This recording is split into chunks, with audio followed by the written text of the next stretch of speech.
Allô, bonjour, je suis Fred de Beaux-Arts. Je vous souhaite la bienvenue et je vais lancer le petit jingle avant de répondre à une question intéressante et puis qui ouvre un débat sympa. On y va.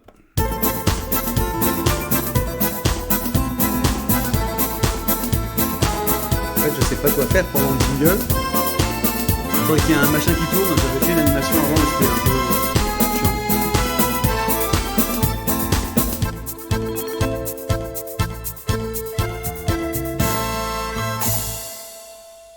Passer quelques secondes finalement à écouter une musique sympa, ça fait du bien. Et puis cette musique de saltimbanque, elle nous ouvre les chakras. Voilà. Et ça nous fait du bien aussi. Il ne faut pas rater des occasions comme ça. Bon, alors la question du, pas du jour, mais la question de cette vidéo, c'est Christine qui la pose. Elle est intéressante, je ne sais pas comment je vais m'en sortir, mais elle est intéressante. Elle dit: bonjour Fred des Beaux-Arts, je ne sais pas où poser ma question. Première question, donc voilà. Je débute et je voudrais en savoir plus sur les différents pinceaux et leur utilisation normale. Il y a peut-être une vidéo déjà sur le sujet et je ne l'ai pas trouvée. Alors, juste, il n'y a pas une vidéo. D'abord, les autres aussi, mais moi j'en ai tourné des dizaines. C'est compliqué.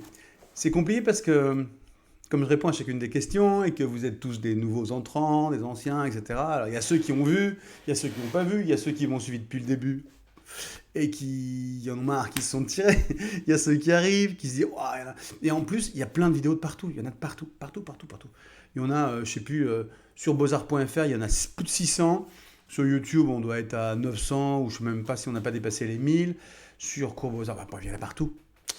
Il y en a partout. Et moi, ce qui m'intéresse, c'est pas de faire une encyclopédie, un espèce de machin, un sanctuaire ou un sarcophage où on met toutes les vidéos de Fred. Ce qui m'intéresse, c'est au moment où vous posez la question, de vous répondre, quoi. Voilà. Et puis que ça participe, enfin que ça fasse du bien et que ça aide aussi ceux du moment qui se posent à peu près les mêmes questions à avancer.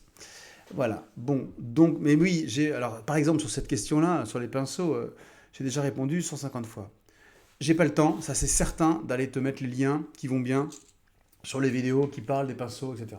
Ce que je peux faire en live, j'ai vraiment pas préparé, mais ce que je peux faire, c'est prendre un pot de pinceau un peu dégueu et qu'on en parle ensemble, d'accord? Alors après, il y a peut-être des grincheux qui vont dire: ouais, c'est préparé, machin, etc. Mais c'est faux. Il y a tout un bordel là que vous connaissez qui est le fond de mon atelier. Et là, c'est un pot avec des pinceaux. Alors, toi, tu me dis, Christine, différents pinceaux et leur utilisation normale. Brrr, tu me dis même pas si tu fais de l'acrylique, de l'aquarelle ou de l'huile. Donc, on va laisser les techniques aquafil de côté, c'est-à-dire les encres et l'aquarelle de côté. Parce que par défaut, j'imagine que c'est de l'acrylique ou de l'huile. Les questions de gens qui démarrent vraiment, c'est souvent de l'acrylique. Parce que assez fréquemment, quand on démarre à l'huile, on démarre avec un coach, un prof, un atelier, un truc. Bon, voilà. Il y a aussi des gens qui démarrent seuls, mais c'est un peu moins fréquent. Par contre, l'acrylique, c'est tellement connu que c'est un truc facile. Il y a beaucoup de gens qui se lancent tout seuls et qui ont besoin d'aide. Voilà. Oups. Alors comment j'attaque? Je ne sais même pas, c'est compliqué.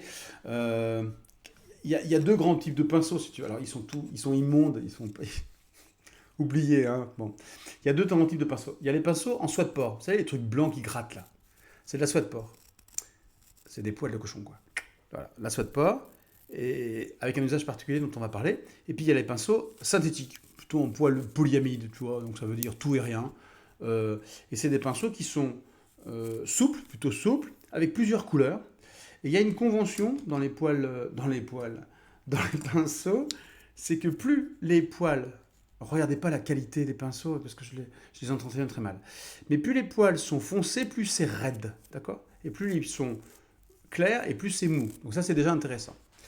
C'est intéressant, quel que ce soit à l'huile ou à l'acrylique. Donc globalement, je vais simplifier dans les poils plutôt économiques, pas trop trop chers.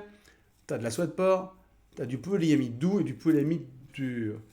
Alors après, j'ai du petit gris, tout ça, mais j'ai pas de martre là. Si. J'ose pas la montrer, il y a de la martre aussi. On peut travailler à la martre, mais c'est vraiment. À l'huile, il faut de la martre. Non, mais c'est horrible. J'ai pris un pot de pinceau que j'allais mettre à la poubelle, bien sûr, hein. Et donc ici, tu as de la martre. Ça doit être de la martre, ça. D'accord, ouais, peut-être. De la martre. Et la martre à l'huile, ça fonctionne bien. Dans tous les cas, à l'acrylique, pas de pinceau en poil naturel. c'est sûr, ils vont s'engluer, machin.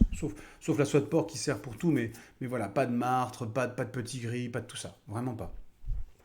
Et à l'acrylique, tu peux travailler donc avec des pinceaux donc en polyamide. Souple, ça dépend ce que tu veux faire, hein. Souple, ça va, tu vois, ça va donner un peu de liberté à ton geste, et ça va donner un peu de liberté surtout au dépôt de peinture en fonction de ton geste. Alors que nerveux, ça va suivre exactement ton geste. Mais il faut que tu aies un tracé précis, hein, voilà.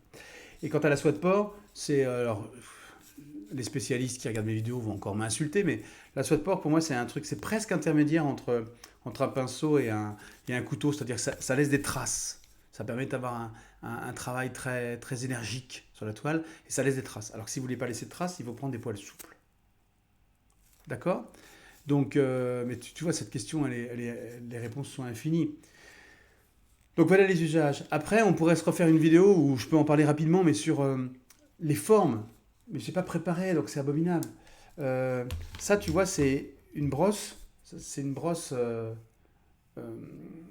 non, non, mais j'ai pas préparé. Elle est carrée pour faire des aplats, pour faire des angles. Après, tu as les brosses rondes qui permettent de peindre ce qu'on appelle classiquement, c'est-à-dire du détail, des aplats en écrasant, ou alors des traits en effleurant. Tu as ici des biseautés. Les biseautés, c'est super parce que ça te permet de faire à la fois des aplats, à la fois des gestes, un peu comme dans la calligraphie, si tu veux, avec des pleins et des déliés, et puis d'aller tracer dans les angles et dans les coins. Et puis, j'ai pas d'usé bombé, bien sûr. Enfin, c'est tellement. Les usés bombés, c'est ce qu'on appelle les langues de chat. J'en ai pas là, c'est vraiment ballot. J'en ai pas sous les yeux. C'est comme ça, mais sauf que c'est usé sur le côté, c'est arrondi. Alors, c'est l'usure naturelle du pinceau qui a été faite dans les ateliers, bien sûr.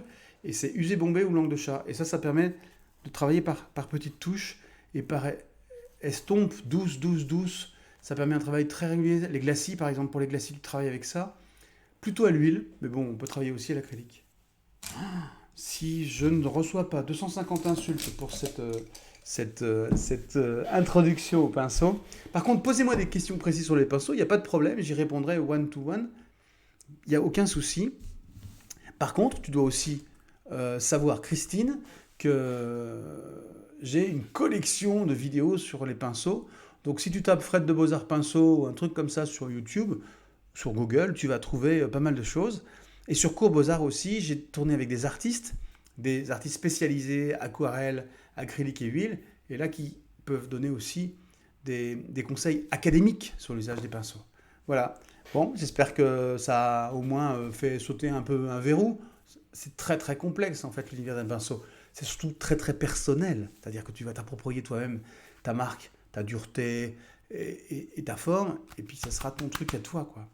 Voilà. Je vous souhaite une bonne fin de, je ne sais jamais quoi, de journée. Allez, et je vous dis à très bientôt. Salut.